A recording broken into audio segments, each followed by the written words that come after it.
Good morning. आज हम लोग पढ़ेंगे क्लास 10 का मैथ ऑब्जेक्टिव क्वेश्चन, जो हर साल मैट्रिक बोर्ड में प्रश्न पूछते रहता है। वही प्रश्नों का आज हम लोग तैयारी करेंगे, ठीक है ना। ये जितने सारे प्रश्न है ये लगातार मैट्रिक बोर्ड में पूछा हुआ प्रश्न है, ठीक है ना। हो सकता है कि यही प्रश्न आपके आ जाए या इसी आधारित पर कोई प्रश्न आए, बट आप इसे क्या कीजिएगा, बार बार प्रैक्टिस जरूर कीजिएगा। तो आइए हम लोग क्वेश्चन नंबर 1 देखते हैं। लेकिन इससे पहले आप मेरे चैनल को सब्सक्राइब नहीं किए हैं तो जल्दी से सब्सक्राइब कीजिए और बेल आइकन का बटन जरूर दबाइए। तो आइए क्वेश्चन नंबर 1 देखते हैं।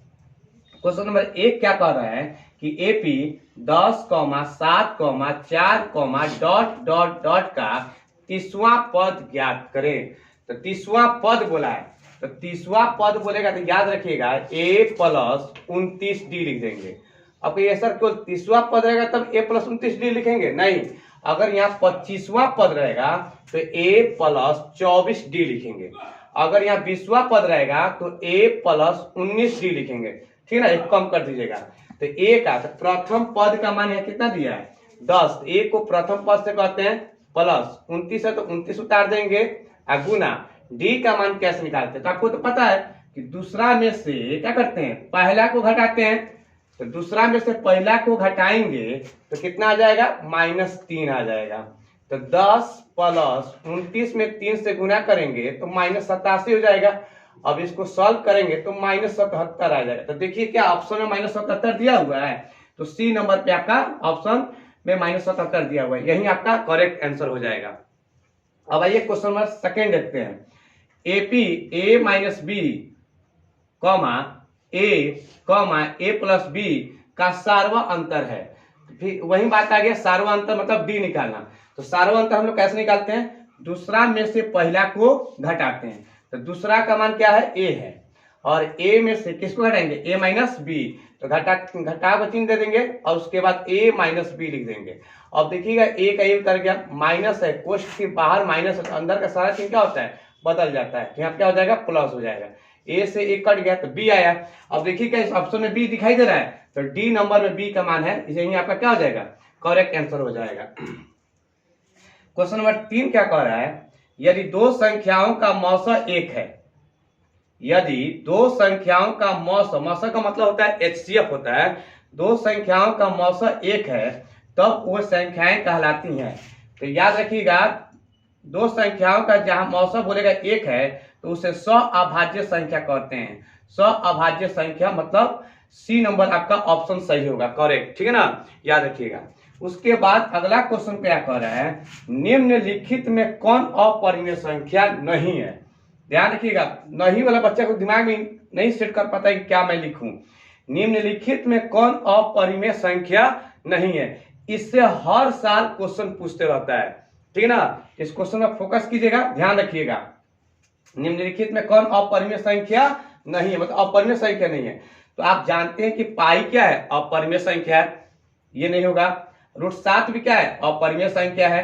√2/√5 भी क्या है, अपरिमेय संख्या है।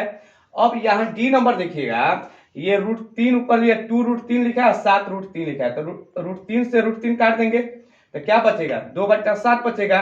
2/7 बचेगा, यही आपका क्या हो जाएगा, अपरिमेय संख्या नहीं है, मतलब डी नंबर आपका करेक्ट आंसर हो जाएगा, ठीक है ना। अब आइए हम लोग क्वेश्चन नंबर 5 देखते हैं। बहुत अच्छा प्रश्न है।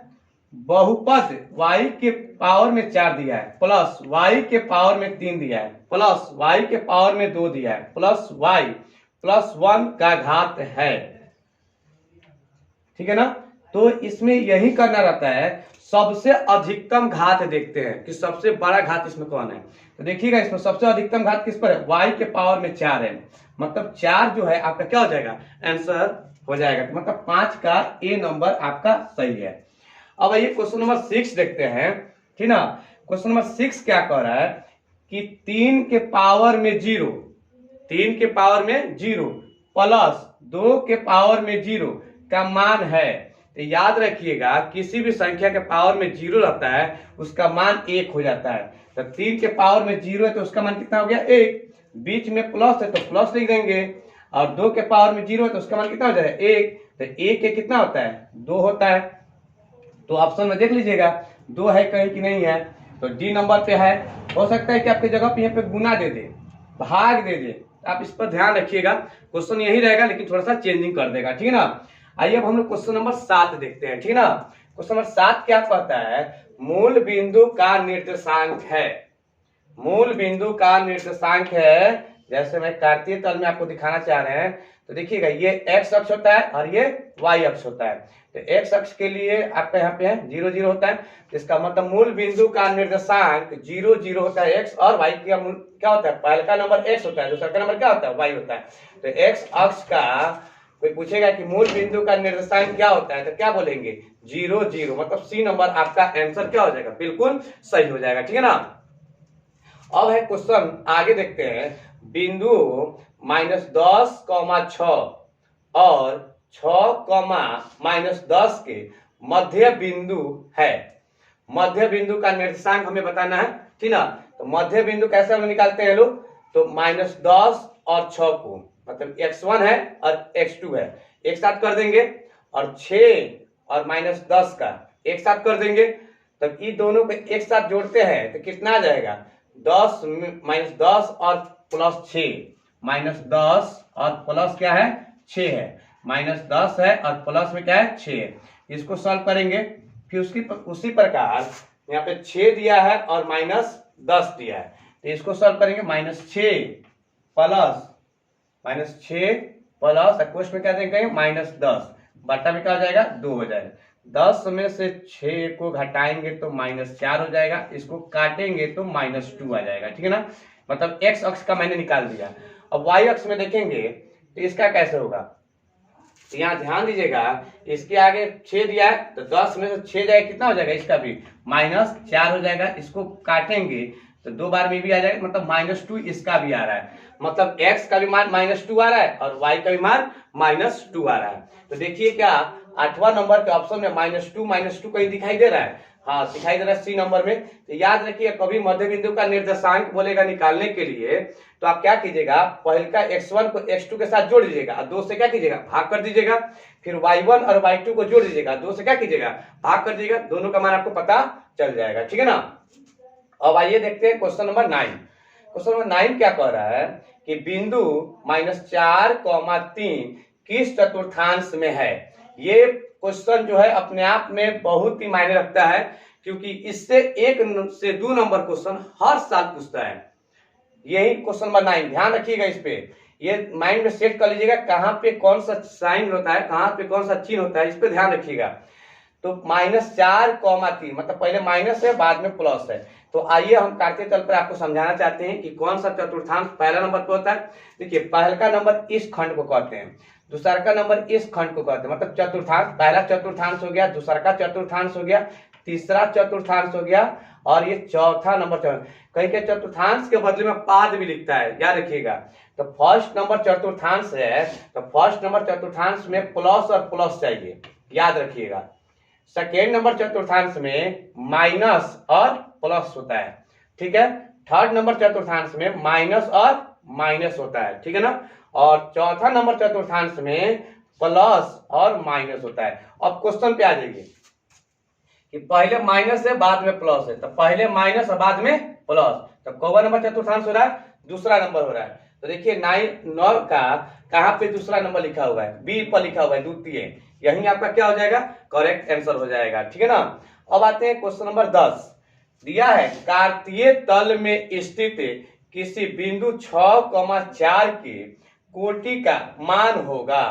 ध्यान रखिएगा, मैं यहाँ पे अलग लिख रहा हूं, 2, अगर 4 दिया रहा है और इसमें बोलेगा कोटि बताइए, तो कोटि होता है y अक्ष वाला को कोटि कहते हैं, मतलब ये x है और ये क्या है, y है, तो ये आपका कोटि हो जाएगा, ये आपका क्या हो जाएगा, कोटि। अगर भुज बोलेगा तो भुज आपका 2 हो जाएगा, याद रखिएगा। तो इसमें क्या क्वेश्चन क्या कहा है, 6, 4 और क्या निकालने के लिए बात कर रहा है, कोटि।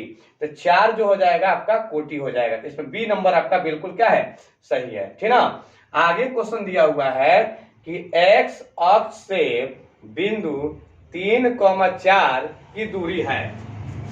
x अक्ष से बिंदु 3, 4 की दूरी है, तो एकदम स्पष्ट है, सामने दिखाई दे रहा है। जब x अक्ष से है इसका मान कितना हो जाएगा, 4 हो जाएगा डायरेक्ट, ठीक ना। आइए क्वेश्चन नंबर 12 देखते हैं। बिंदु 2,3 और 4,1 के बीच की दूरी है, मतलब दूरी आपको निकालना है, दूरी सूत्र आपको निकालना है, ठीक ना। तो दूरी सूत्र निकालने के लिए आपको दूरी सूत्र आपको लिखवाया गया था, देखिएगा x2 माइनस x1 का whole square plus y2 minus y1 का होल स्क्वायर, ये सूत्र है। अब इस पर मान को क्या करेंगे, बैठा लेंगे, ठीक ना। जब मान बैठाएंगे तो देखिए पहले क्या x1 का मान कितना दिया है, 2 दिया है, और x2 का मान कितना दिया है, 4 दिया है। तो 4 में से 2 मतलब 4 माइनस 2 का होल स्क्वायर प्लस फिर उसके बाद 1 माइनस 3, 1 माइनस 3 का होल स्क्वायर, रूट में चढ़ा देते हैं इसको। 4 में से 2 घटाएंगे 2, और 2 दूने कितना होता है, 4 में से 2 घटाएंगे 2, 2 दूने कितना होता है 4, डायरेक्ट हम 4 कर दिए। 1 में से 3 घटाएंगे -2 होगा, अब -2 को 2 बार गुना करेंगे तो माइनस माइनस प्लस, और 2 दूने कितना होता है 4, तो 4 और 4 कितना हो गया 8। अब रूट 8, तो 8 का तो वर्गमूल होता नहीं है, तो 8 का आप एलसीएम निकाल लीजिएगा ऐसे सिंपल। तो 2 चौका 8 और 2 दूना 4, तो 2 का जोड़ा मिल जाएगा तो बाहर 2 निकल जाएगा, 1 का जोड़ा नहीं मिल रहा है रूट में ही रह जाएगा, अर्थात 2√2 हो जाएगा। देखिए तो 2√2 कहीं दिखाई दे रहा है, हाँ ए नंबर पे दिखाई दे रहा है, 12 का ए नंबर हुआ आपका। यही आज का इंपॉर्टेंट क्वेश्चन था जो मैंने आपके सामने शेयर किया। आपको अगर वीडियो अच्छी लगी हो तो इसे लाइक और शेयर जरूर कीजिए, ताकि वैसे स्टूडेंट के पास पहुंच जाए जो बच्चे अभी तक मैथ में उनको डर लग रहा है, तो अगर इनको क्वेश्चन मिल जाएगा तो शायद उनकी समस्याओं का समाधान हो जाएगा। Thank you.